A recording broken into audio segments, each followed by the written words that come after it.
आज के जो हमारे मेज़बान हैं जिन्होंने आपसे बात भी करनी है, हमारे मेंबर पॉलिटिकल कमेटी हैं और इमरान खान साहब के हमारे चेयरमैन, हमारे बानी, इस कौम के लीडर इमरान खान साहब के फोकल पर्सन हैं, जो कि इस वक्त जेल के अंदर और कानूनी और दीगर तमाम मामलात को खान साहब के फोकल पर्सन के तौर पे देख रहे हैं।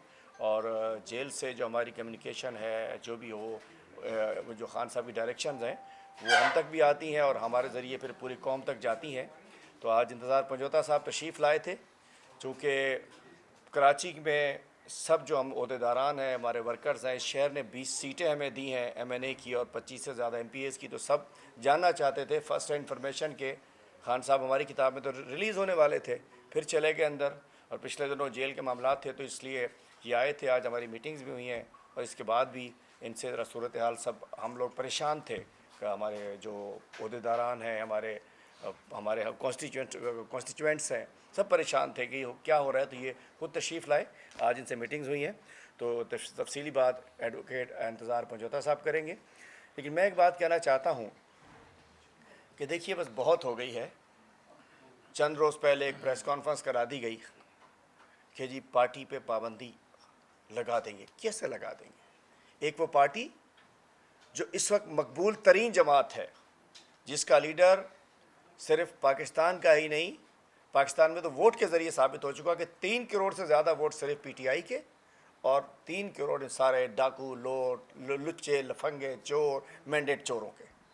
और उसके अलावा 180 सीटें एक तरफ और 17 सीटों वाला एक तरफ। पाकिस्तान ही नहीं, आलम इस्लाम और बैनुल अक़वामी सतह पर एक बड़े लीडर की पार्टी को किस अंदाज से बैन किया जा सकता है? और उसके बाद जब अदलिया से खुशगवार हवा के झोंके आने लगे, काजी फायज़ ईसा के अलावा 11 जजेज़ और एक डायरेक्टली 8 जजेज़ और वैसे 11 जजेज़ वो हक़ और इंसाफ के साथ खड़े हो गए।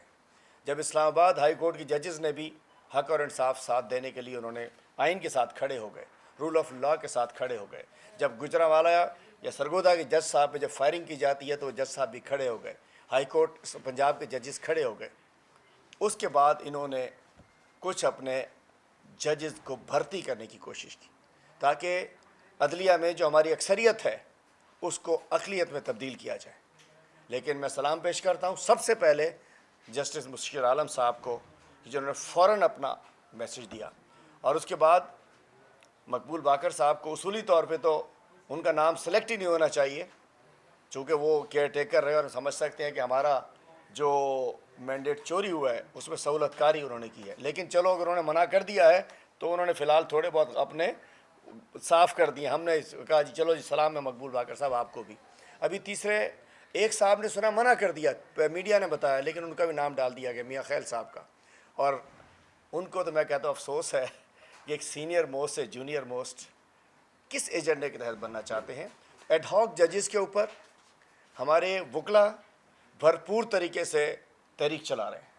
इन लोगों ने भरपूर रैली की है, उस दिन प्रोटेस्ट किया है, अपनी मीटिंग्स की है ILF ने, और पूरे सिंध में मैं बताना चाहता हूँ कि 29 अजला हैं, 20 अजला की बार एसोसिएशन, जबकि 6 अजला तो कराची के साथ हैं। आप समझ लीजिए आलमोस्ट सिंध के हर district bar association, Karachi high court bar association, Sukkur high court bar association, Hyderabad high court bar association, इन सब ने एडहॉक जजेस को कंडेम कर दिया है। इसका कंडेमिनेशन इन्होंने जारी कर दी है। तो हम बताना चाहते हैं एडहॉक जजेस के ज़रिए ये अदालतों में अपनी अक्सरियत को अक़लियत में बदलना चाहते थे और ये पार्टी पे पाबंदी लगाने की एक साजिश थी। तो हम समझ सकते हैं कि ये ख्वाहिश, इनकी हज़ारों ख्वाहिशें ऐसी कि हर ख्वाहिश पे दम निकले, बड़े निकले तेरे अरमान, लेकिन फिर भी कम निकले।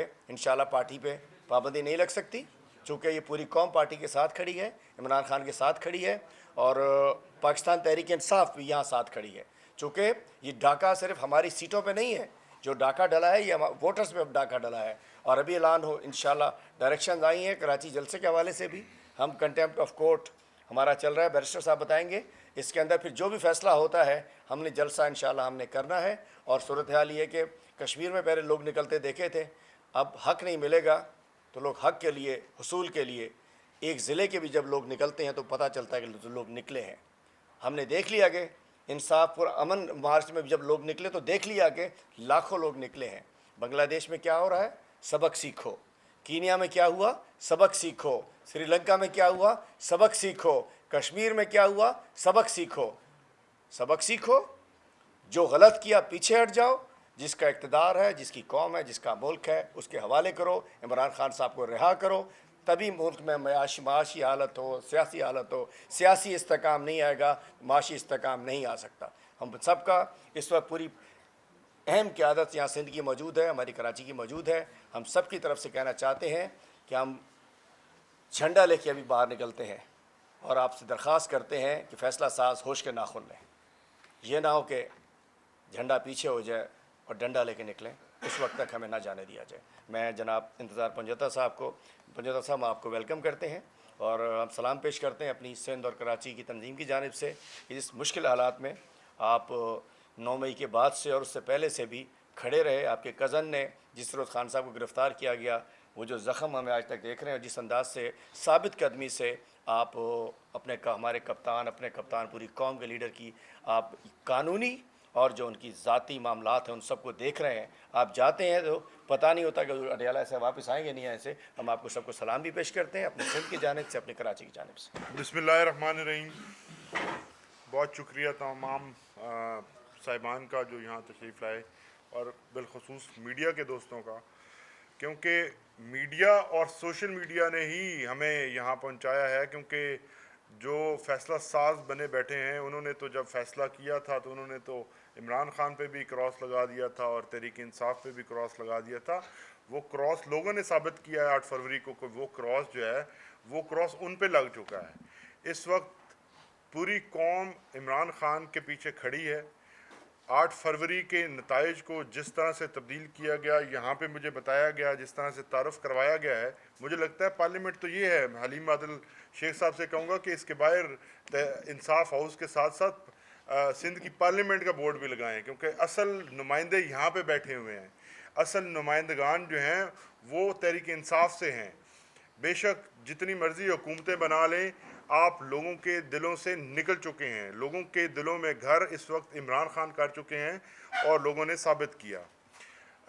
करंट इश्यूज़ के ऊपर आना चाहूँगा, क्योंकि करंटली पाकिस्तान इस वक्त एक मुश्किल तरीन दौर से गुजरा है। हम सुनते आ रहे हैं कि मुश्किल तरीन दौर होता है, हमेशा होता है, लेकिन इस वक्त बिलखसूस हम देखते हैं कि जो डिवाइड हमारे मुआशरे के अंदर पैदा हो चुकी है, जिस तरह से एक मखसूस तबके को और मखसूस लोगों को मुख्तलिफ़ इलाक़ों के अंदर जो कि सेटल्ड पुरअमन इलाके हैं वहाँ पर सेटल करवाया गया, वहाँ पर उनको भिजवाया गया।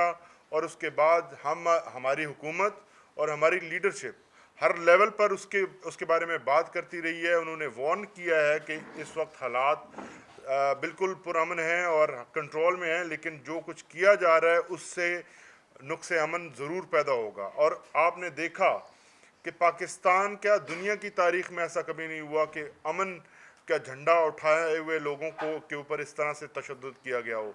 जो बन्नू में जो कुछ हुआ उसकी पुरज़ोर मज़म्मत करते हैं। इमरान खान ने वाज़ेह तौर पर पैगाम दिया है कि पाकिस्तान किसी की जंग के अंदर अब शरीक नहीं होगा। इमरान खान ने तालिबान खान के जो ताने हैं वो भी सुने हैं, लेकिन उनका स्टांस जो पहले दिन था वो आज तक कायम है।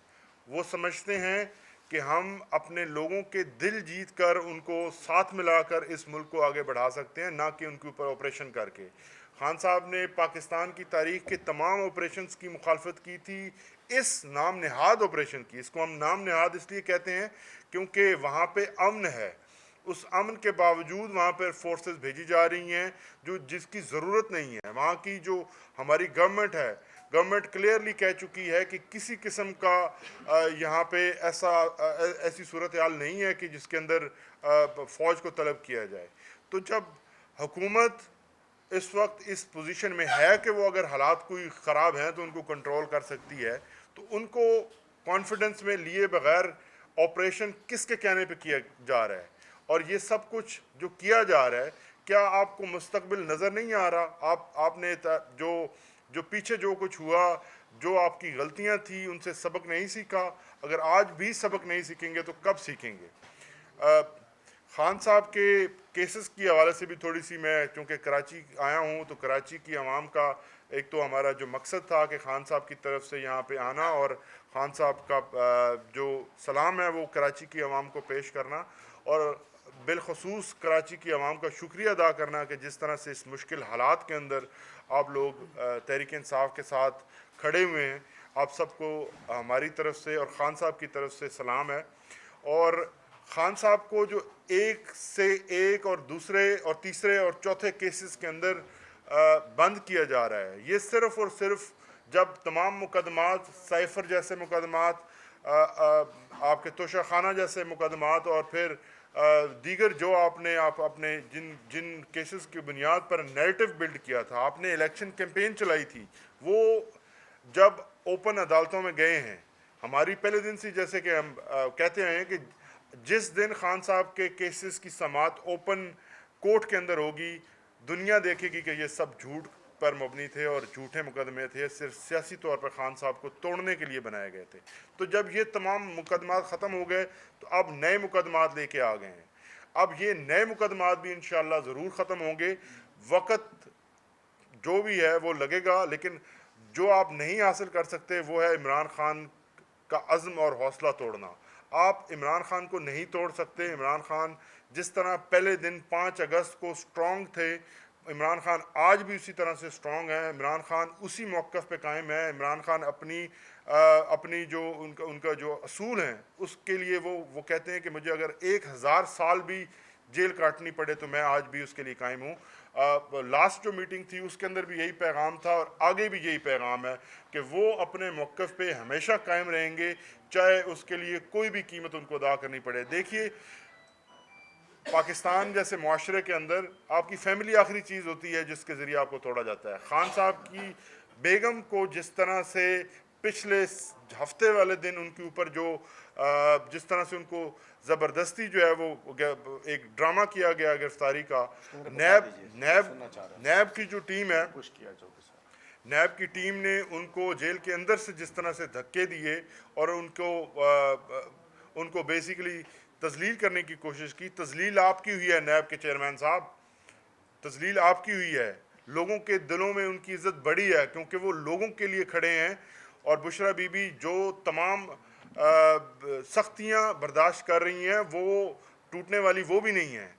और खान साहब को तोड़ने के लिए अगर आप बुशरा बीबी को तंग करेंगे तो ये आपकी भूल है कि खान साहब इन जैसे हथकंडों से ना पहले झुके थे ना अब झुकेंगे, और ना पहले टूटे थे ना अब टूटेंगे। वो अपने मौक़िफ़ पे हमेशा की तरह कायम है।